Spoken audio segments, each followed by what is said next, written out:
Bonjour.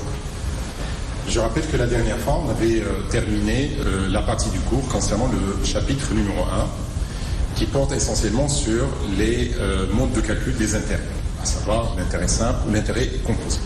Et on a vu différentes situations portant essentiellement sur le taux d'intérêt, sur la durée de placement.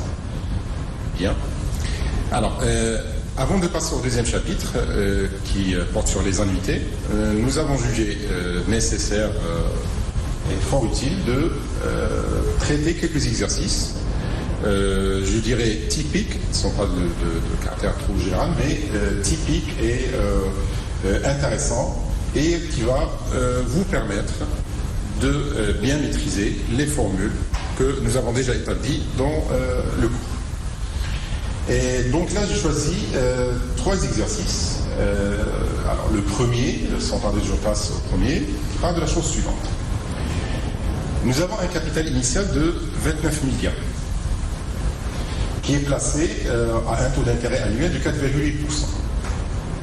Bien entendu, si j'ai une information sur la durée de placement, je peux calculer le capital final ou ce qu'on appelle la valeur acquise. L'exercice, qu'est-ce qu'il dit? Calculer la valeur acquise dans chacun des 4 cas suivants.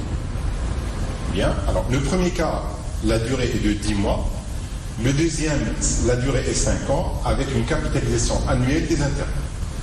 Donc le calcul des intérêts se fait d'une année à une autre. Le troisième cas, c'est la durée est de 51 mois, donc capitalisation toujours annuelle. Le dernier cas, la durée c'est de 4 ans et 7 mois, et là on parle de capitalisation mensuelle des intérêts. Donc vous voyez ici la différence entre les deux. Bien. Commençons par le premier. Alors, le premier, vous savez très bien que je dois savoir quel est le mode de calcul des intérêts ici. C'est-à-dire, est-ce que je vais utiliser le système d'intérêt simple ou bien le système d'intérêt composé? Dans l'information ici, rien ne précise est-ce que les intérêts sont capitalisés par exemple. Donc intérêt composé. Non. Donc finalement, on regarde la convention, si vous voulez, donc en général, là, puisque c'est 10 mois, on est dans le court terme. Rappelez-vous, les opérations à court terme dont la durée ne dépasse pas un an, on utilise en général, je dis bien en général, l'intérêt simple. Donc pour le premier cas, ce n'est pas très difficile. Je dirais que 10 mois est inférieur à un an, on est dans le court terme, dans l'intérêt simple. Et donc la valeur acquise, ça c'est la formule fondamentale de capitalisation à intérêt simple. Le capital final égale le capital initial, facteur de 1 plus le taux d'intérêt qui est annuel. Et là, la durée en année, puisque la durée est donnée en 10 mois, donc 10 divisé par 12, c'est la règle de 3.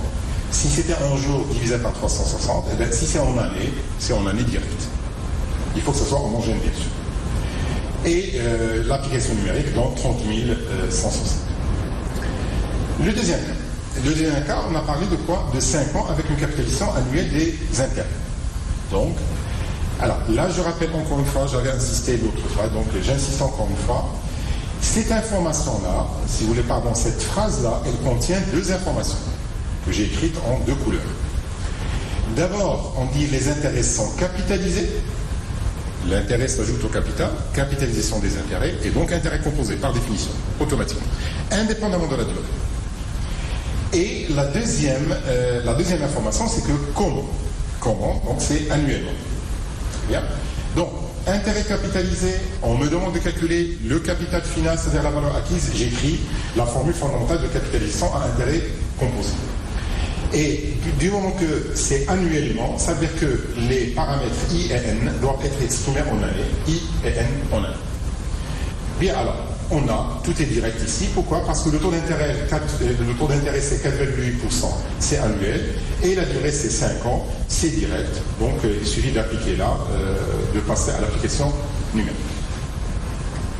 Le troisième cas, on avait dit que c'est quoi? La durée c'est 51 mois, et la capitalisation c'est toujours annuel. Donc le système d'intérêt que je vais utiliser ici, c'est toujours l'intérêt composé, parce que les intérêts sont capitalisés. Le I et le N doivent être en année, ça va de soi. Alors quel est le problème ici? Le problème c'est que si je veux remplacer le N par sa valeur, parce que c'est 50 mois, 51 mois, 51 mois par la règle de 3, ça donne 4,25. Et donc ce n'est pas un entier naturel. Normalement, là, on a un seul résultat direct. Lorsque quoi? Lorsque la durée n est un entier naturel, et c'est avec ça qu'on a trouvé que c'est une suite géométrique, etc. Que faire dans ce cas-là? On a déjà détaillé ceci dans le cours et on avait dit qu'on peut envisager deux solutions. Une première qu'on appelle la solution rationnelle, c'est quoi? Donc c'est compter un mois, c'est 4 ans et 3 mois. Donc, puisque c'est 4 ans et 3 mois, et normalement ça doit être en année, au maximum que je puisse faire, c'est 4 ans. Donc, pendant les 4 premières années, l'intérêt est composé. Donc, on va utiliser le système d'intérêt composé pendant 4 ans, carrément. Pour la fraction d'années qui reste, je vais utiliser intérêt simple, du moment que c'est bien justifié, du moment que c'est du court terme, hein, c'est 3 mois, c'est inférieur à 1 an, et donc je vais utiliser intérêt simple. Alors, je peux faire un petit schéma, juste pour vous expliquer la situation. Ça, c'est l'axe du temps. C'est toujours intéressant de dresser l'axe du temps. Ça, c'est la date origine. Ici, on a donc 1, j'écrirai 2, 3, 4, si vous voulez même 5. 4, et ici c'est 5. D'accord. Alors, nous, ce qui nous intéresse, c'est quoi? La durée qui nous intéresse, c'est exactement ici. Hein? C'est là où je vais calculer mon capital final égal. Alors, la solution rationnelle, qu'est-ce qu'il vous dit? Il vous dit que jusqu'à 4 ans, donc, dans toute cette période-là, au maximum possible, alors 4, c'est quoi? C'est le premier entier, le plus grand entier à gauche de la date qui m'intéresse. C'est ce qu'on appelle en mathématiques la partie entière. La partie entière de 4,25, c'est 4. Donc, alors ici, je vais utiliser intérêt composé. Et dans la partie qui reste, dans la fraction de la partie qui reste, ici, c'est intérêt simple. Intérêt simple. Bien. Alors, donc, quand je calcule jusque-là, j'ai quoi? J'ai C4. C4 égale à quoi? Égale à C0, 1 plus I à la puissance 4. Alors, ce C4-là va jouer le rôle de quoi?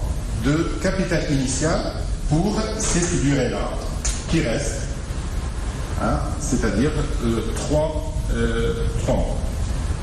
Bien. Alors, comment je vais finalement? Donc, finalement, CF égale à quoi? Donc, je peux calculer CF égale à quoi? CF égale à c'est C4, hein, ce que j'ai capitalisé ici. Intéressant. Donc, ça devient un capital initial pour la période qui reste. Hein. C4, facteur de 1 plus I fois 3 divisé par 12. Donc, ça, c'est la formule de quoi? D'intérêt simple. Mais uniquement pour 3 mois. Et le capital initial, il a été déjà constitué à partir des 4 années précédentes. Donc, finalement, c'est ça la formule que j'obtiens. Donc, je reviens à cette formule-là. CF égale à 29 000, c'est le capital initial, fois 1,04 à la puissance 4, donc tout ça c'est le capital après 4 ans, multiplié par ça, ça c'est l'intérêt simple, et donc ça donne ce chiffre. Alors, la deuxième solution qu'on peut envisager, c'est ce qu'on a appelé solution commerciale. C'est une manière de dire que là, on fait une extension à n qui n'est pas nécessairement un entier naturel. Et ça trouve sa justification en fait dans le taux équivalent. Donc voilà, deux solutions. Alors maintenant, pour le dernier cas qui nous reste, c'est quoi? La durée, c'est 4 ans et 7 mois. La durée, c'est 4 ans et 7 mois, et la capitalisation est mensuelle. C'est quoi le problème ici? Donc, capitalisation mensuelle des intérêts, capitalisation des intérêts, ça veut dire que l'intérêt composé, mensuel, ça veut dire que le taux d'intérêt et la durée doivent être en mois. Vous voyez très bien que, déjà avant de rentrer dans les détails, que là, ça ne pose pas de problème pour n. N, c'est un entier naturel ici. Pourquoi? Parce que 4 ans et 7 mois. Alors, voilà. Donc, n égale à 4 ans, 7 mois, ça fait 55 mois. C'est un entier naturel, ça ne pose pas de problème, c'est direct. Le problème se pose pourquoi? Le taux n'est pas mensuel. Alors, quand je passe d'un taux qui est annuel à un taux mensuel, là aussi, on a déjà vu qu'il y a deux types de taux. Il y a le taux proportionnel et le taux équivalent. Qui dit proportionnel dit la règle de 3. Dans un an, il y a 12 mois, donc je divise par 12 et je remplace directement dans la formule fondamentale de la capitalisation parce que n c'est un entier naturel. Alors, le taux mensuel équivalent, rappelez-vous, c'est quoi? IK égale la racine kn de 1 plus I moins 1. Donc, I12 ici, pourquoi? Parce que le taux d'intérêt, un an égale à 12 mois, donc K égale à 12. Rappelez-vous de ça. Et donc, je calcule ce taux-là. Alors, mieux vaut les laisser maximum de chiffres, sinon, vous laissez votre calculatrice faire le travail. Et il faut bien maîtriser les parenthèses, c'est tout. Hein. Donc vous n'êtes même pas obligé de prendre tous ces chiffres-là, mais si vous ne remplacez pas ici par ce chiffre-là, vous laissez les calculatrices travailler, et donc vous aurez un chiffre exact qui est de 35 970. Donc voilà pour ce premier exercice. Deuxième exercice. Un commerçant reçoit une marchandise contre deux effets N1. Rappelez-vous qu'un effet de commerce, d'un point de vue calcul, il est défini à partir de deux choses. D'abord le nominal et ensuite la date d'échéance. Alors on a ici deux effets de commerce qui sont bien déterminés. On a aussi bien le nominal que la date d'échéance. Bien, alors ici donc le 12/3/2020, il obtient la possibilité de le remplacer au taux annuel de 6% par un effet unique équivalent le 1,10. Ça veut dire quoi? Ça veut dire que j'ai ces deux effets-là et je veux les retirer et les remplacer par un seul effet, bien sûr équivalent, pas n'importe comment. L'équivalence, si vous vous rappelez très bien, puisque tout ça, ça se passe dans une seule année, c'est le court terme, donc c'est le système d'intérêt simple. Alors, vous vous rappelez très bien que l'équivalence à intérêt simple, ça se fait par rapport à une date d'équivalence. Si je change la date d'équivalence, le résultat change. Mais à intérêt composé, bien sûr, ce n'est pas le cas. La date d'équivalence, elle est quelconque, lorsque l'équivalence est vérifiée quelque part. Donc, la date d'équivalence ici, c'est quoi? C'est le 12/3/2000. D'accord. Donc, si je veux faire un petit schéma, juste pour éclaircir la situation. J'ai deux effets ici, d'accord? Et les deux effets, je vais les remplacer par un autre. Et donc, finalement, j'ai 4 dates ici. Alors, la première date, voilà. La première date, c'est la date d'équivalence, donc c'est le 12/3/2020. La date, alors le premier, c'est N1.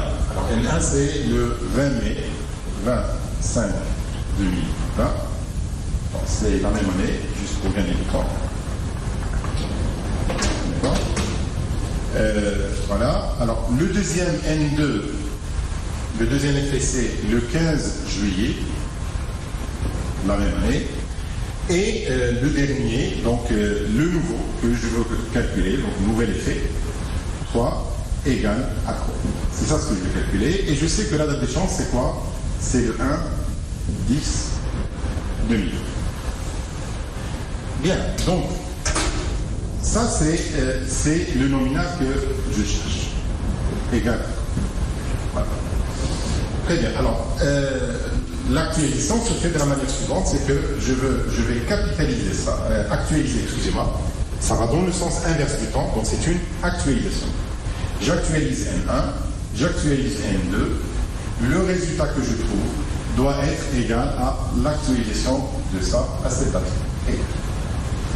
D'accord? Donc j'utilise ici l'actualisation à intérêt, bien sûr.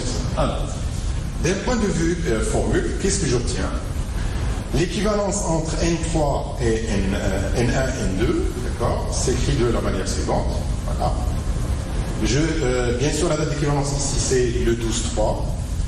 Et donc, j'obtiens cette formule-là. L'actualisation commerciale, actualisation commerciale, actualisation commerciale à intérêt simple. Alors, un calcul simple donne que le nombre de jours, c'est 69. NJ1. Alors, c'est quoi NJ1? J'explique ici sur le tableau. NJ1, donc, c'est quoi? C'est le nombre de jours entre la date d'échéance, la date d'équivalence et la date d'échéance. Donc, ça, c'est NJ1. Bien sûr, NJ1, NJ2 pour le deuxième, c'est ça, NJ2. Et pour le troisième, donc, ça, c'est NJ3. Donc, ça, c'est NJ3. Voilà. Donc un calcul simple donne la valeur que vous avez ici, d'accord, 69, 125, 203. Je remplace donc un calcul ici mathématique, vous donne que n3 égale, donc je divise par ce terme-là, ce coefficient-là, et voilà, je remplace par la valeur numérique et je trouve que n3 égale à 40 721. Donc voilà, on a répondu au deuxième exercice. Troisième et dernier exercice, il parle de la chose suivante. Alors, un débiteur désire s'acquitter des trois effets. Donc, c'est une situation qui ressemble un peu à l'exercice numéro 2 précédent. Sauf que là, c'est que les échéances, c'est dans 2 ans, dans 6 ans, dans 7 ans. Et donc, de ce fait-là, c'est le long terme final. Alors, le long terme, donc, c'est le système d'intérêt composé qu'on va utiliser ici. Et on a déjà vu, c'était presque le dernier paragraphe, dont le premier chapitre. Hein. L'équivalence aussi, la même chose, je vais retirer N1, donc ça c'est N2, N1, N2, N3, je vais les retirer et je vais les remplacer par un paiement unique. Alors là, c'est un peu plus général, dans le sens où on a les deux cas suivants. Pourquoi? Parce que j'ai 3 effets de commerce, je vais les retirer et les remplacer par un seul. Quand je remplace par un seul, donc j'ai l'inconnu. L'inconnu c'est quoi? C'est le nouvel effet, d'accord? Et donc il y a 2 inconnus en fait. Hein. Il y a le nominal, d'accord, et le nominal et la date d'échéance. Dans la première question, alors on donne quoi? Calculer le montant de l'effet unique. Pourquoi? Parce que la date d'échéance c'est 5 ans. Et donc la seule inconnue qui me reste, puisque j'ai une seule équation, je dois avoir une seule inconnue. La seule inconnue qui me reste c'est quoi? C'est le montant de l'effet unique, c'est-à-dire le nominal. Dans la deuxième question, on vous dit quoi? Calculer, donc pour ces 3-là, calculer l'échéance moyenne de ces 3 effets. Rappelez-vous de la définition de l'échéance moyenne. Hein, donc je reviendrai à ça dans un instant. Alors pour le premier, la même chose. Pour le premier, qu'est-ce que je fais? Donc je vais prendre l'équivalence à la date 5. J'explique pourquoi c'est la date 5. Donc j'efface ici, j'ai 3 effets.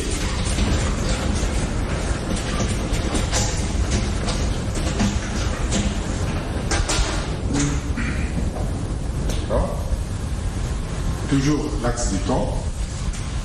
J'ai le premier c'est N1, le deuxième c'est ici c'est N2. Alors ça c'est à la date 2, ça c'est à la date 0, ça c'est à la date 6 dans 6 ans, et là c'est dans 7. Donc ça c'est N1, ça c'est N2 et ça c'est N2. Dans 2 ans, dans 6 ans et dans 7 ans. C'est bon? Alors la première question c'est quoi? C'est à la date 5 ici. Alors à la date 5, voilà, donc ça c'est à la date 5. La question c'est quoi? N4 égale 1. Les choses deviennent, je ne dirais pas simples, mais c'est flexible plutôt. Hein. Pourquoi? Parce qu'à intérêt composé, lorsqu'on a des capitaux qui sont équivalents, ils sont équivalents à n'importe quelle date. À n'importe quelle date, ici je choisis le meilleur choix, d'accord? C'est quoi? C'est la date d'échéance de du nouvel effet. D'accord? Eh bien, c'est ce qu'on a pris, puisqu'on a le choix. Alors, l'équivalence, on a dit que l'équivalence à la date 5, et je écris ça. La valeur à la date 5 de N4, c'est égal à la valeur à la date 5 de N1, plus la valeur à la date 5 de N2, plus la valeur à la date 5 de N3. Donc, la valeur de celui-là, du premier à la date 5. C'est quoi? C'est une capitalisation. Pourquoi une capitalisation? Parce que ça va dans le sens du temps. Alors, puisque c'est une capitalisation, donc ça va être quoi? Ça va être N1, facteur de 1 plus I à la puissance 3. Pardon, à la puissance 3. Pourquoi? Parce qu'entre 2 et 5, il y a 3. Donc voilà la valeur du premier. Celui-là, de N2, je vais quoi? Je vais chercher sa valeur à la date 5, mais je vais dans le sens inverse du temps. Et donc, c'est une actualisation. Donc ici, je vais avoir quoi? Je vais avoir N2, facteur de quoi? De 1 plus I à la puissance quoi? À la puissance moins 1. Parce que je vais dans le sens inverse du temps, c'est une actualisation de combien? Moins 1. Et à intérêt composé, c'est ça la formule de l'actualisation. Pour le dernier, la même chose, je vais calculer sa valeur à la date 5, tout à la date 5 à une même date. deux capitaux sont équivalents à intérêt composé lorsque, à une même date quelconque, leurs valeurs actuelles ou acquises sont égales. Et ici, on a dit que le meilleur choix. On pouvait faire 0, il n'y a pas de problème. Mais ça, c'est beaucoup plus simple parce que ça vous donnera exactement N4 égale, directement. Et donc, là, ça va être N3, facteur de 1 plus I à la puissance combien? Là, entre 5 et 7 à la puissance moins 2. Plus, ça me donnera égal la valeur de N4. Alors, quelle est la valeur de N4 à la date 5? N4, c'est déjà à la date 5. Donc, sa valeur, c'est N4. Donc, ça peut être que N4. Hein? Ce n'est pas une actualisation parce que je ne bouge pas, ce n'est pas une capitalisation, c'est à la même date, et donc c'est N4. Donc, vous voyez très bien que quand je choisis la date de l'échéance, d'accord, de N4, ça me donne directement la formule. C'est ce qu'on a obtenu ici. Vous voyez très bien que ici, on a obtenu, voilà, N4 égale à N1, 1 plus la puissance 3, plus N2, 1 plus la puissance moins 1, tout ça. Et donc, voilà, donc j'ai cette formule-là, j'ai toutes les informations. Il suffit de passer à l'application numérique et ça me donne ce chiffre. La dernière question, le dernier cas, c'est quoi? Déterminer l'échéance moyenne. Rappelez-vous, quand on a des effets de commerce, l'échéance moyenne, c'est quoi? C'est l'échéance, c'est déjà une échéance, c'est une date hein, que je vais chercher. Hein. C'est l'échéance d'un effet unique qui remplace les anciens effets. D'accord?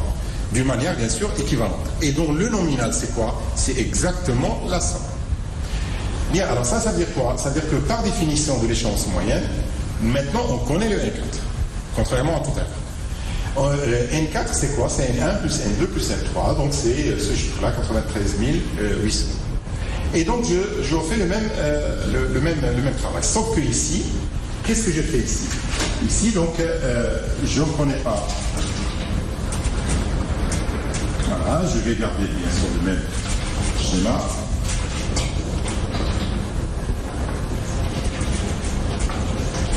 Alors, je sais qu'une échéance moyenne, la date d'échéance, c'est entre les extrémités. C'est sûr que nécessairement entre 2 et 7. Alors, où je vais mettre quelque part, N, je l'écris ici, je l'écris peu importe. Hein. L'essentiel, c'est quoi? C'est de l'écrire quelque part. Et après, c'est le raisonnement qui va nous donner, c'est quoi exactement. Donc, ça, c'est N. D'accord? Et là, je vais l'appeler, donc c'est N4 qui est connuméraire. Hein. C'est 93 800. Donc, c'est connu. Donc, le N égale à quoi? Je vais calculer le N.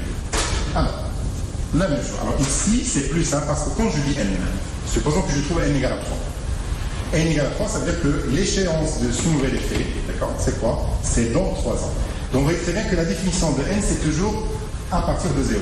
2 à partir de 0, 6 à partir de 0, etc. Donc, je vais faire tout maintenant à la date 0, c'est beaucoup plus simple. Donc, l'actualisation là, ici, là, tout à la date 0. Bien sûr, l'inconnu, n'oublions pas, l'inconnu, c'est ça. Voilà, c'est ce que je mets en rouge. Très bien, alors je reviens maintenant au transparent. Alors, j'ai ici donc finalement, voilà cette formule-là, d'accord? Alors à partir de là, un calcul mathématique, donc vous voyez 1 plus I à la puissance moins N égale, et donc je divise par N4. Donc ça me donne ce chiffre-là. Ici, vous voyez très bien que la fonction qui fait descendre les exponents, c'est quoi? C'est la fonction logarithme.